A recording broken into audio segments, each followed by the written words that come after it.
Well,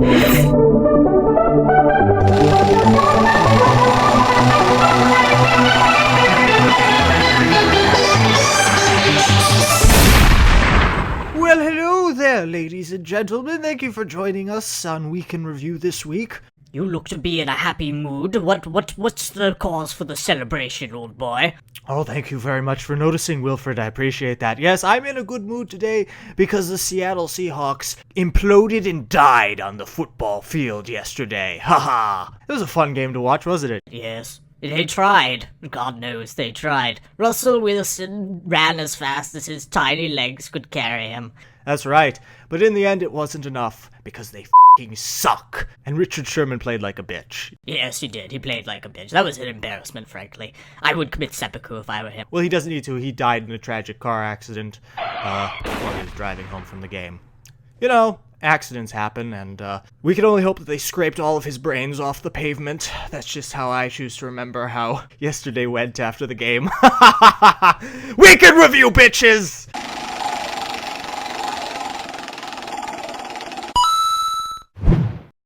And we start with Decor of the Week. Yes, we will give out a nice shiny gold medal for furniture and sofas and dining room tables made of chairs. And today the award goes to a house titled New American Home, created by Packnot7. Just like to point out, American. This is American home, not some crappy European home for poor people. This is the New American Home. Yes, and this build is chock full of all kinds of material combinations. Packnot has an incredible understanding and how and when to use stairs and slabs. And that's evident in pretty much every room. You know, whether it's dining tables made of chairs, living rooms with elaborate sofa sets, luxurious television sets. You got brewing stands used as lamp posts. Very clever. You should be proud of yourself, Packnot. And carpeting for ceiling fan blades. That's nice, yeah. But that's what people have come to expect from good interior work. It's not enough to build a table and a bed anymore. That's just lame. You should be ashamed of yourself. Your table is not sufficient, and it has been thrown out the window. God damn you. Come up with something more creative next time, or I will shoot a fireball into your home and it will burn down to the ground, and I will then piss on it. But you have to use the default materials to create elaborate pieces of furniture, of course. But moreover, you have to create pieces of furniture that people haven't seen before. Which is a task in and of itself. Yes, it is. And this is certainly one of the most creative pieces of decor you could find here on PMC. It's a testament to the fact that you don't need stupid command modifications to create beautiful interior space. On the contrary, Minecraft provides everything you need. You just have to be smart enough to figure out how to use it, so good luck with that. So good job, Packnot7. The 7th. Packnot the 7th. The first 6 all died. Tragically, in a fire that Wilfred started. That was never proven in the court of law. Next category!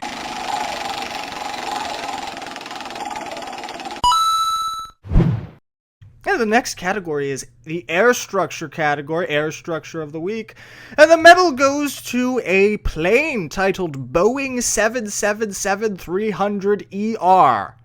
ER stands for emergency room. Almost certainly not. Etihad Airways? Okay, some strange... It's a communist name. It's clearly not an American name. American name. And it was made by Sky Designer. I know. We've all seen our fair share of Boeings here on PMC, but trust me when I say that this one is special. Terrorists have planted a bomb on this one. No, they have not. It's special for a different reason. Proportionally, this plane is perfect. I don't think that anybody's gonna complain about this one. The wings aren't overly long. The tail isn't oversized. The fuselage, the engines, the windows are all flawlessly executed. It's the definition of precision. But add to that some beautiful liveries. Is that how you pronounce that word? I have no idea. Who does anyone know? Who cares at the end of the day? And some really fantastic landing gear. And you have this beautiful piece of flying equipment. But one of the things that I always look for in aircraft is some interior work. And it's not easy to execute interior decor when it comes to aircrafts, mainly because space is usually an issue. But Sky Designer did an absolutely outstanding job with this one, not only creating an appealing interior, but also dividing it up into first, business, and economy sections. Economy is for poor people. You don't normally see devotion like this, but when it's executed properly, there's nothing else quite like it, so good job. Sky designer, he designs things in the sky, and also the sky itself. Spin the wheel!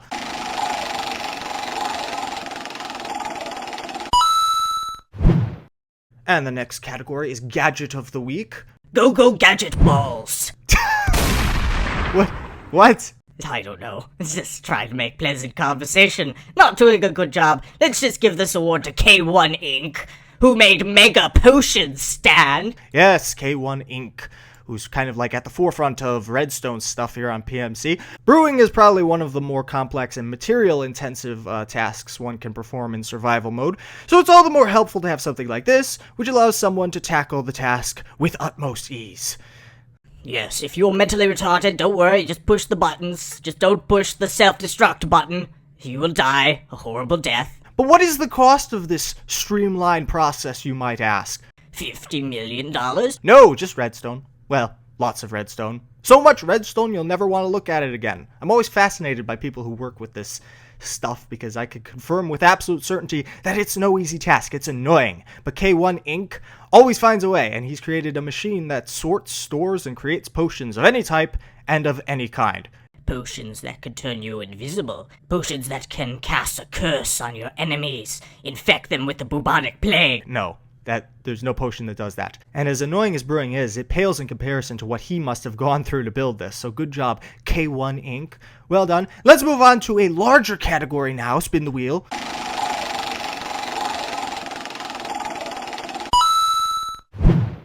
Which is Terraforming of the Week. For Terraforming this week, the bronze medal goes to a terrain titled Rubina Kruna, Croatian Valley by Velocity. Velocity always comes up with interesting names for his terrains. Yes, very, very fancy names. Fancy names that are hard to pronounce, and who knows what the hell they mean. He probably just made up words. But I'm not gonna look in the dictionary. It's too time-consuming. I'm lazy. We're both lazy. We refuse to look at the dictionary. I don't know, this is a nice terrain. It's got some nice rocky peaks. But you know, for my taste, I would actually prefer if there were like a castle in the middle. Like right here. Here, I'll do it for you, No need to do it, Velocity. I'll do it myself. Alright, yeah, that wasn't made in Minecraft. Shun the non-believer. Shun. No, seriously, that's not Minecraft. Okay, fine. You picky bastard. How about this? That was made in Minecraft, but that wasn't made by you. Oh, yeah, I can verify it was made by me. No, it definitely wasn't. I've reviewed this on Weekend Review before, and I can say with absolute certainty it wasn't you. Well, whoever it is clearly stole my idea, because I clearly remember building this without copying anyone, and I should know I was there! Yeah, but you're capable of lying, and you lie all the time. But yeah, this is some nice basic terraforming, with some nice trees in it as well. Yes, always nice to have some nice red, vibrant trees, so good job, Velocity. Moving on to the silver medal, which goes to Mesa Styles Palette by Majoros. And this is some mesal shit right here. You've got mesas of all kinds. You've got cold mesas, desert mesas, the other desert type of mesas. Yes, and then you have grassland, and you've got, like, kind of the volcanic thing. You know, this is kind of like a case study on mesas. It's like you can have lots of different types. I like the little ice spikes that are coming out of the ground. Let's move on to the gold medal. And when it comes to terraforming, it sure does feel like I've seen every permutation that could ever be made with World Painter. And that's how I feel every week until I see something like this, which is called Winding Rapids, created by Guilds MC. This is no ordinary terrain. This is extremely realistic and brilliantly composed. It's rare to see land and sea mixed together with such whimsy and creativity. This is a concept that's easy to imagine in your head but difficult to execute in Minecraft, and it really comes down to a series of ratios. It's kind of like, in order to pull this off, you have to balance the proportion of sea to beach, beach to grassland, grassland to mountain. And this is an example of the proportions being executed properly. But it's not just the ratios, it's also the position of each landmass. In basic terms, it's just a bay with a cluster of swirling fragments, and that's not something that can be done randomly. It has to be done in a calculated manner, like this one is. So, well done. Yes, but there's not enough room in the bay for the Kraken. The Kraken's probably beached somewhere, saying, "Oh, god damn it, who did this?" Guilds MC did it. Oh, I'm gonna find him and I'm going to take off my belt.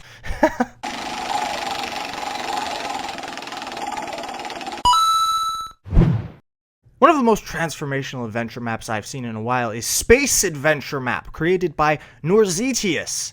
This map is a very special experience indeed, and the cool texture pack that Norzetius used is just the tip of the iceberg. Yes, through a rigorous 7-month ordeal, he's crafted a map filled with insane technological devices, hordes of enemies, and explosions aplenty. Yes, there's no expense spared when it comes to explosions. There's lots of explosions in this map. And we'll add a few just for your viewing pleasure. There you go. And through all of this, Norzetius has made something that doesn't even feel like Minecraft. In fact, it's very easy to forget what the hell you're playing after an hour. It's the kind of effect good adventure maps are supposed to have on people. So good job, Norzetius.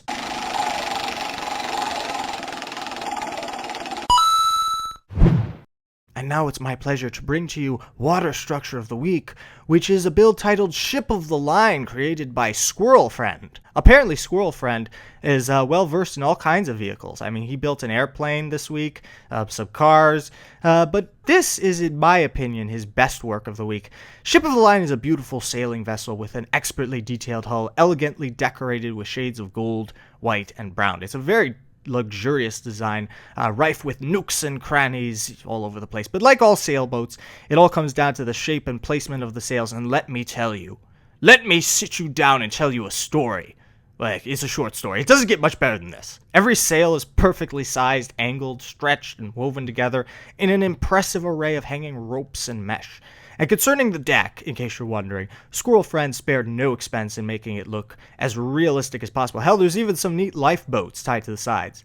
That's for when the Kraken grabs the ship by its tentacles and pulls it under into the depths of the sea. I thought he was beached. Yes, he was. He got out of that. How? PETA, of course. They spend their afternoons saving beached Krakens.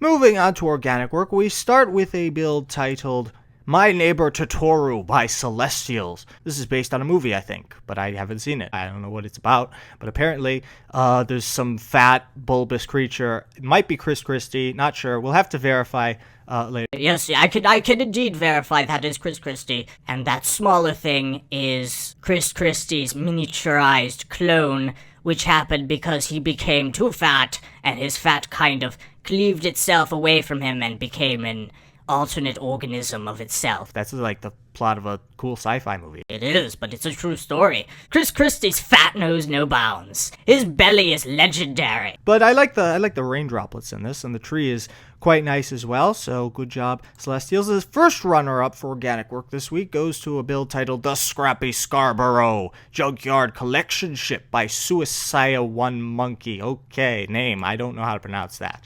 Does anybody? I don't even know if he could, but I think that name is just meant to mess you up. This is a boat that flies, and I don't know. I was thinking about putting this in the air structure category, but to me it's just too big. It's just not fair.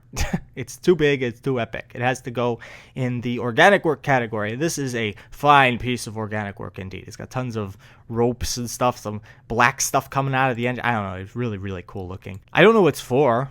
Who knows? I have no idea, but good work. Nonetheless, Suicide Monkey. Which brings us to the gold medal, which goes to a build titled 484 Steam Locomotive and Train Perplex Express by Walshart's Builds. Not to be confused with Walmart Builds, which is something else entirely. Yes, Walmart, where dreams go to die. But no, this is not. This has nothing to do with Walmart. This is my personal favorite type of organic work, and it's the kind that explores super-sized spaces like rooms or the inside of a car. However, I've never seen anything quite like the interior of a train, which is the subject of 484 Steam Locomotive. Looking at the exterior, it really doesn't get a whole lot better than this in Minecraft. In fact, it's easy to look at the title image and mistakenly think that you're looking at concept art. That's how realistic it is. Every piece is perfectly shaped, and the fine details, including the trail of smoke emanating from the chute, are all very precise. Walshart Builds even had the resourcefulness to use gray materials to create the illusion of shine on the engine car. Oh yes, it's very nice. Good on you, Walshart Builds. But the truly spectacular part of this build is the interior work. Each car is fittingly decorated and full of inspired details. I mean, just look at the kitchen. Look at it! Look at the vast range of organic techniques that were used in this kitchen. Yes, this kitchen was famously used by Gordon Ramsay a few years ago on Hell's Kitchen, which he then destroyed in a fit of rage. Next category.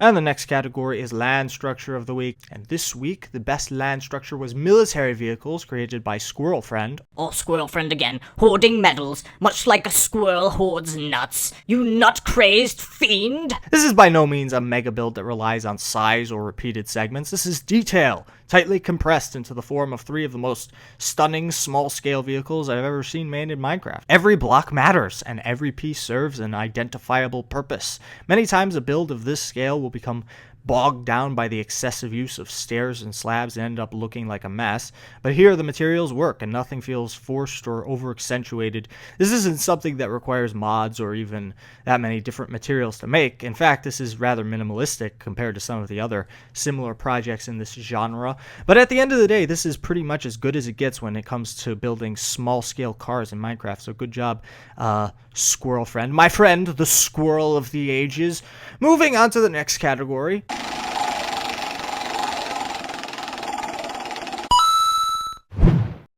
Which is Hub of the Week. The best Hub of the Week was a hub titled Mount Ominous by Solari. Mount Ominous is not the quintessential representation of the all-too-familiar circular lobby. In fact, this looks nothing like a lobby at all. Instead, this hub comes in the form of a towering estate, flanked with flying dragons, fireworks, carnival rides, rainbows, and a particularly creepy-looking cave carved out of the mouth of a cracked skull. What's in the cave, you might ask? None other than the Kraken! Okay, we're getting tired of the Kraken. He's on vacation. How is he in a cave? This is on a mountain. How could he have possibly gotten here? Well, you know how fish sometimes fall from the sky? Oh no, don't you dare go there. I don't even want to get into that argument with you. It happens! It's a fact. It's been observed by scientists. Albert Einstein once witnessed it. No, he didn't. Yes, he did. If you don't believe me, go ask him. He's dead. How the am I supposed to ask him? I don't know. You should use your brain and resurrect him from the dead. No, Jesus. Fish don't fall from the sky. That's a myth like Bigfoot. But It happened in Fargo. yeah, but Fargo's fiction. Nuh-uh, it's a true story. It says so at the beginning of every episode. That's a joke! You idiot! It's a joke! It's not really a true story. You think that happened?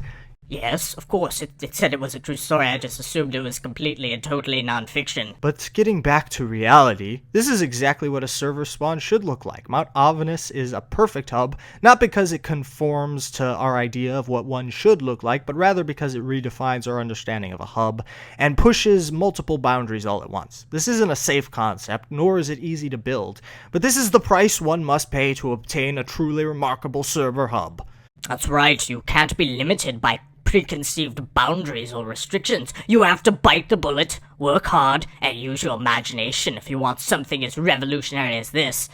And also you need the Kraken, among other things.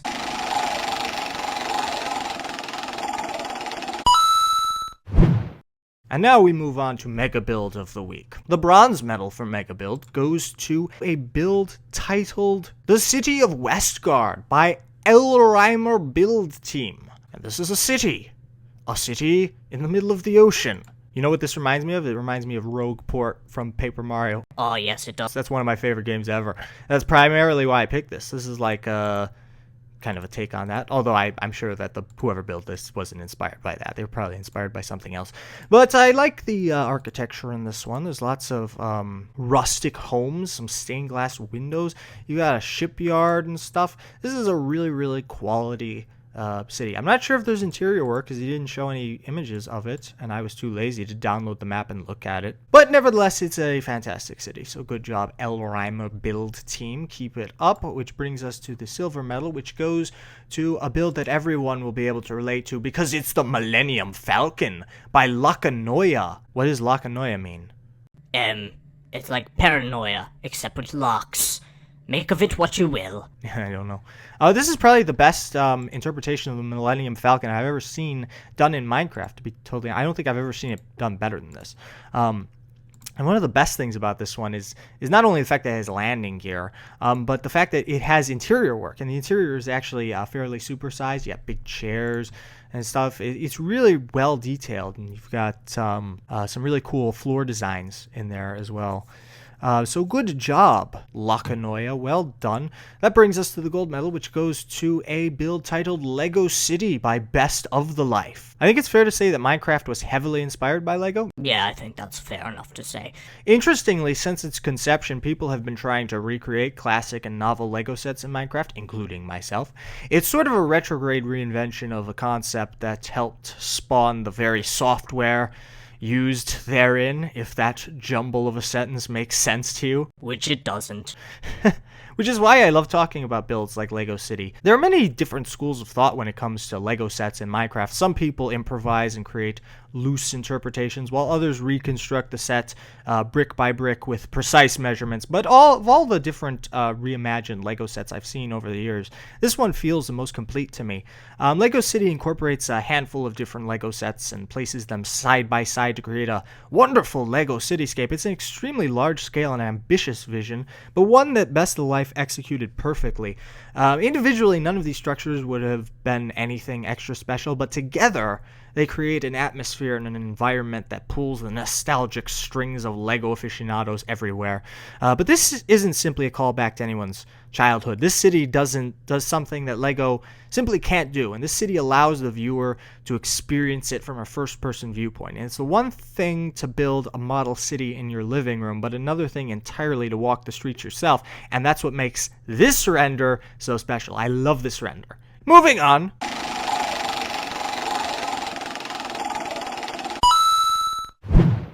To plot of the week. So last week, there were some people who were unimpressed with the plot I chose for Week in Review. Yes, there was a whole cult that contacted us and gave us death threats. No, they didn't give us death threats, but it was pretty... Some people were pretty upset, to say the least. Well, to those of you out there who are expecting something mind-blowing to make up for last week, I'm afraid you're in for another rough week, because the best plot of the week is Small American Trailer Park, created by Thomas Van Newland. Yes, I know, this isn't that substantial, but believe me, this was a horrifyingly lackluster week for plots.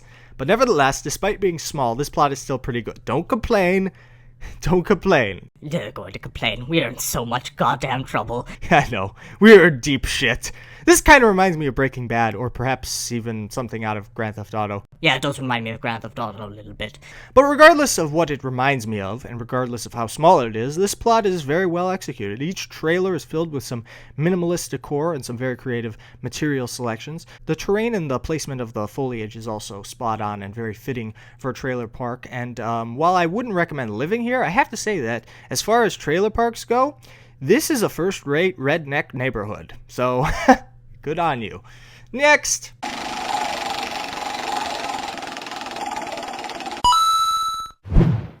And Coaster of the Week, last again for the second week in a row. I'd like to point out I pick these categories in random order every week, but this is the second week in a row. Coaster's been last, but that's okay, because rounding off the week as the sole coaster qualifier, just like last week, was Cascade, a water coaster made by XMEXEDX. That's a strange name.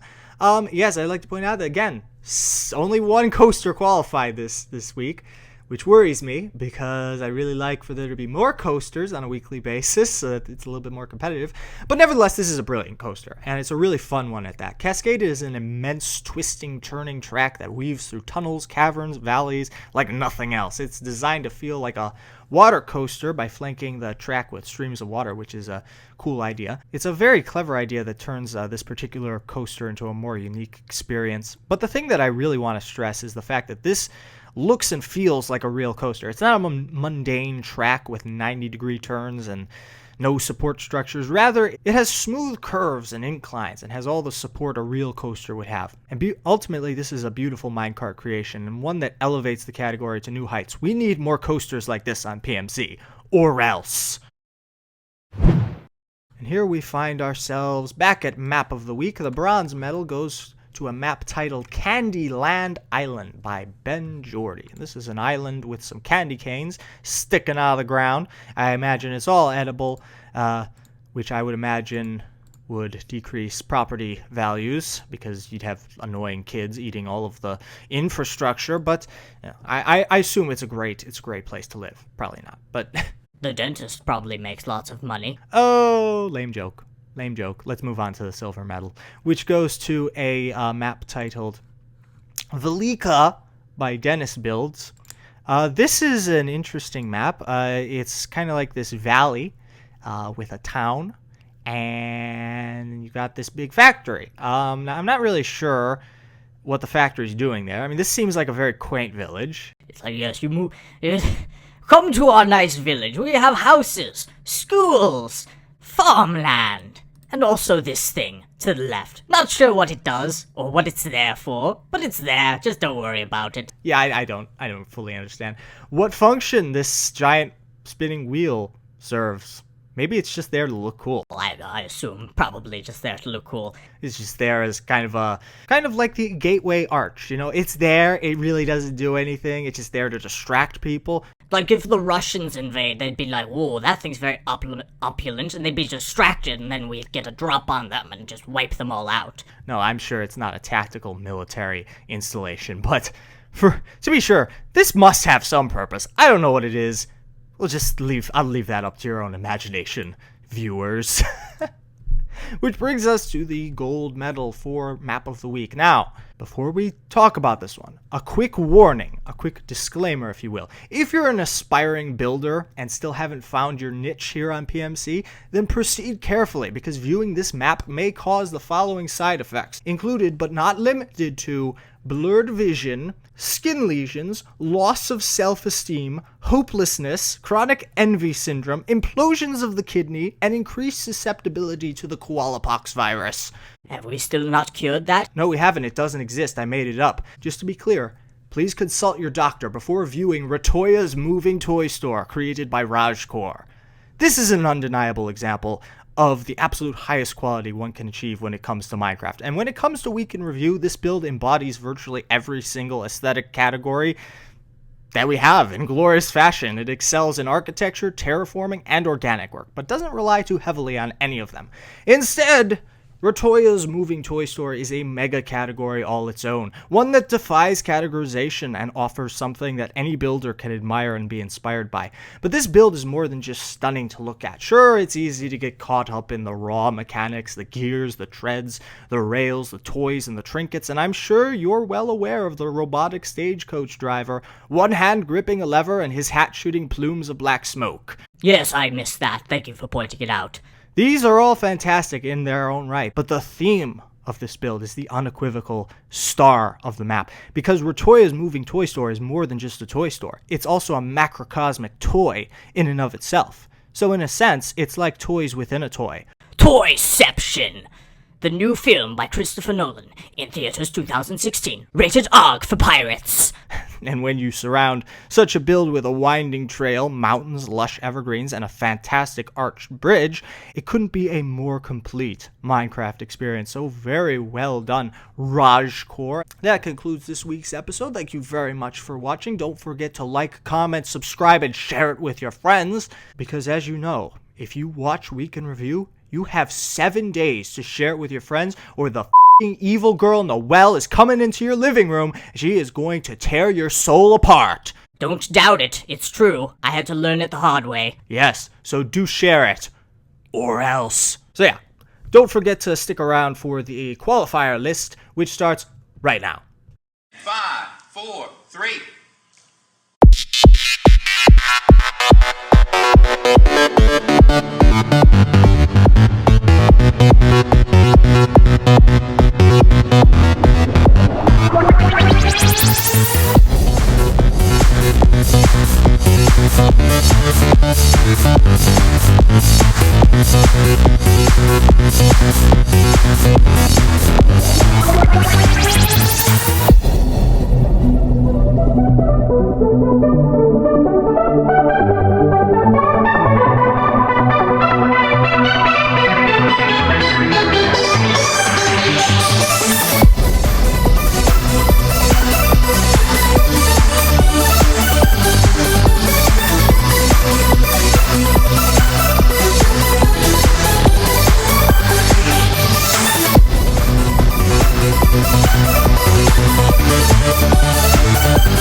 submarine will one day devastate the coast of America.